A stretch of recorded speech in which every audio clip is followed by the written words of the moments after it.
আজরাইল যদি এসে আপনার জানটা কবজ করে নেয়, আল্লাহর নবী বলেন ইন্নামাল আমালু বিল খাওয়াতিম, প্রত্যেকটা আমলের হিসাব হবে শেষ পরিণতির হিসাবে। আপনি যে অবস্থায় মারা গেলেন, গোটা জীবনের সব আমল বাদ দিয়া শেষ পরিণতি হিসাবে আপনার হিসাব হবে। এই জন্য এমন জীবন তুমি করো হে গঠন, মরণে হাসিবে তুমি কাঁদিবে ভবন। সময় তৈরি থাকতে হবে আমার মরণটা যেন ইমানের একসাথে হয়। জোরে কোন সুবহানাল্লাহ। আর আপনার 1 বিঘা বানিয়ে দিচ্ছেন, আপনার 1.5 বিঘাকে 2 বিঘা বানাচ্ছেন। একটা যখন কোদাল নিয়েছেন, আপনি চিন্তা করলেন আমার বংশের মতো লাঠি আল্লাহ কাউকে দেয় নাই, আমি যদি 1.5 হাত সামনে গিয়ে যাই কেউ বাধা দিতে পারবে না। কিন্তু আপনার ওই মুহূর্তে যদি কোরআনের কথা মনে পড়ে যায়, আমার আল্লাহ আলঠাটা নিষেধ করে দিয়েছেন, সুতরাং কেউ না দেখলে বাধা না দিলেও আমার আল্লাহ দেখছে। এই সময় যদি আপনি ওখান থেকে সরে আসেন, এর নাম হলো ওয়াসিলাত কুলুবুহুম। জোরে কোন সুবহানাল্লাহ। মা বোনদের জন্য বলি, কোরআন গুনগুন করে পড়লেন আর কাঁদলেন, মনে করলেন আমি ওয়াসিলাত কুলুবুহুম হয়ে গেলাম। আসলে তা না, এই কোরআনের ওয়াসিলাত কুলুবুহুম মুমিনের চরিত্র হলো আপনি অন্যায় করতে গেলে আপনার অন্তরাত্মা কাঁপতে হবে, আপনি বেপরদা হতে গেলে কাঁপতে হবে। রাস্তার উপরে যেখানে সেখানে চুল ছেড়ে দাঁড়ায়া খলখল করে হাসছেন, আপনার মনে করতে হবে যারা মা বোনেরা নামাজ পড়েন, একটা জিনিস লক্ষ্য করে দেখবেন, আপনার কিন্তু চুল বার করলে নামাজ বাতিল হয়ে যাবে। নামাজের সময় মা বোনেরা নামাজের জন্য আলাদা খিমার বানান, নামাজের সময় এমন একটা পোশাক পরেন বুক পর্যন্ত অবক পর্যন্ত ঢেকে থাকে। তাহলে আমার প্রশ্ন হলো, নামাজে চুল বের করা যায় না, কিন্তু রাস্তায় চুল দাঁড় করা বার হওয়া যায়। মনিবের সামনে, মালিকের সামনে আপনার যদি চুল না দেখানো যায়, তাহলে দুনিয়ার কোন লোকের সামনে স্বামী ছাড়া চুল দেখানো যাবে না। জোরে কোন ঠিক কিনা? শুধুমাত্র নামাজের মধ্যে আপনি খিমার লাগাবেন, পর্দা করবেন, চুল বের হওয়া যাবে না। আর রাস্তার উপরে যুবকের, আপনি মানুষের রাস্তা পাতার বন্ধ বন্ধ করে চুল ছেড়ে দিয়া বুকে কাপড় নাই কিছু নাই দাঁড় করে থাকবেন আর নামাজের সময় খিমার করবেন, আপনি মনে হয় আল্লাহর ওলি হবেন।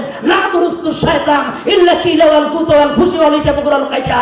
ইসলাম তো সোজা না, কোরআন রহস্যের জিনিস না, হাদিস রহস্যের জিনিস না। ইসলাম মানতে হলে পরিপূর্ণ মানতে হবে, ছলনা করার নাম ইসলাম না। জোরে কোন কথা ঠিক কিনা? ইসলাম যারা মানবে, কোরআনে যেভাবে আছে সেইভাবে মানতে হবে। আমার আল্লাহ তাকে আল্লাহওয়ালা বানায়া দিবে। চিৎকার দিয়ে বলেন মারহাবা। সুতরাং আমি সকলের উদ্দেশ্যে বলবো, মা বোনদের উদ্দেশ্যে, যুবকদের উদ্দেশ্যেও, আজকালকে যুবকদের জন্য পা ফেলানো কঠিন। সারা রাত ফেসবুক, চ্যাটবুক, অমুক বুক, তমুক বুক, এক একটা যুবকের পাশে 8-10টা করে আছে না নাই? সরে বলেন আছে না নাই? আমার যুবক ভাইরা, আল্লাহ বলছেন মুমিন তো সেই ওয়াসিলাত কুলুবুহুম, যার অন্তরাত্মা কোরআনের কথা উচ্চারিত হলে কম্পিত হয়ে যাবে।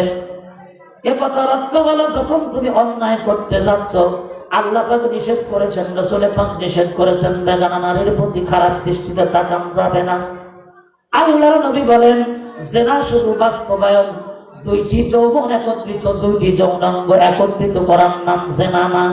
আল্লাহর নবী বলেছেন যে চোখেরও জেনা আছে, হাতেরও জেনা আছে।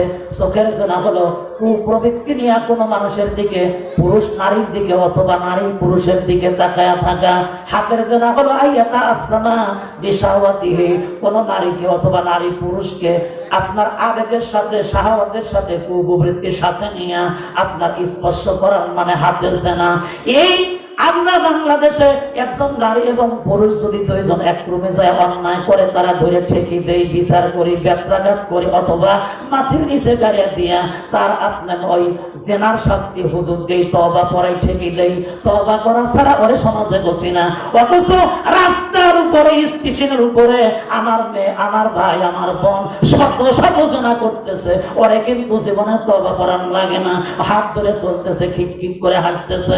তারপরে কোন পোশাক নাই, কিছু নাই, মাথায় কাপড় নাই, বুকে কাপড় নাই, কার গাও ধরে কে ঢলাঢলি করে চলে আর মনে করে আমার মনে হয় এটাই ঠিক হয়ে গেছে। পায়ে দিছে হাই হিল, করে খালি কিলকিল, আল্লাহ দিছে দিল, কিয়ামতে খাবে ফেরেশতার হাতের কিল। জোরে জোরে কোন কথা ঠিক কিনা?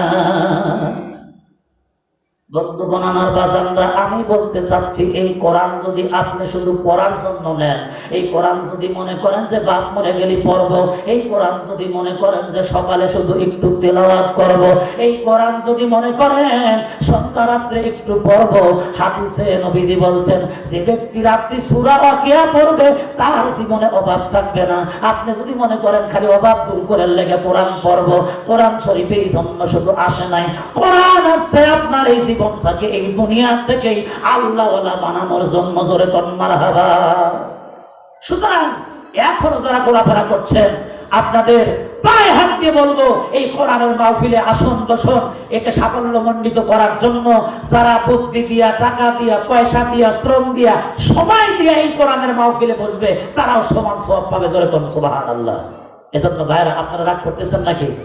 মা বোনেরা অনেকে রাগ করতে পারে। ও মা, একটা কথা আপনি শুনে রাখেন, যতই আপনি রূপের ফ্যাশন করি, যুবকেরা যারা আছো ফ্যাশন করি, একজনও বুকে হাত দিয়ে বলতে পারবো না আমি 150 বছর বাঁচবো, এখনো 60 বছর আমার হায়াত আছে, আজরাইল আসা দেরি আছে। ভালো মানুষ বাজারে গেল, ঠিক গেল তো আর আইলো না, আছে না নাই? বাজার ঘাট নিয়ে দাঁড়াইছে, বসছে, উঠতে পারে না, উঠলে বসতে পারে না, এমন মরা শুনি না? যখন বাজার শুনি না? তো আমার ক্ষেত্রে এরকম হতে পারে না, আপনার ক্ষেত্রে এরকম হতে পারে না। এই গ্যারান্টি আপনাকে কে দিল? আপনি যখন অন্যায় করতেছেন, একটা যুবকের সাথে খিক করতেছেন, আপনার অনেক মানুষের এরকম আমরা আছি, স্ত্রী আছে, তারপরেও দেখা যায় স্ত্রীর সাথে মানে ভালো করে তো কথা বলেই না, সারাদিন অমুক তমুক নিয়ে যদি আয়সা আপনার জানটা কবজ করে নেয়। আল্লাহর নবী বলেন ইন্নামাল আমালু বিল খাওয়াতিম, প্রত্যেকটা আমলের হিসাব হবে শেষ পরিণতির হিসাবে। আপনি যে অবস্থায় মারা গেলেন, গোটা জীবনের সব আমল বাদ দিয়া শেষ পরিণতি হিসাবে আপনার হিসাব হবে। এই জন্য এমন জীবন তুমি করো হে গঠন, মরণে হাসিবে তুমি কাঁদিবে ভবন। সময় তৈরি থাকতে হবে আমার মরণটা যেন ইমানের একসাথে হয়। জোরে কোন সুবহানাল্লাহ।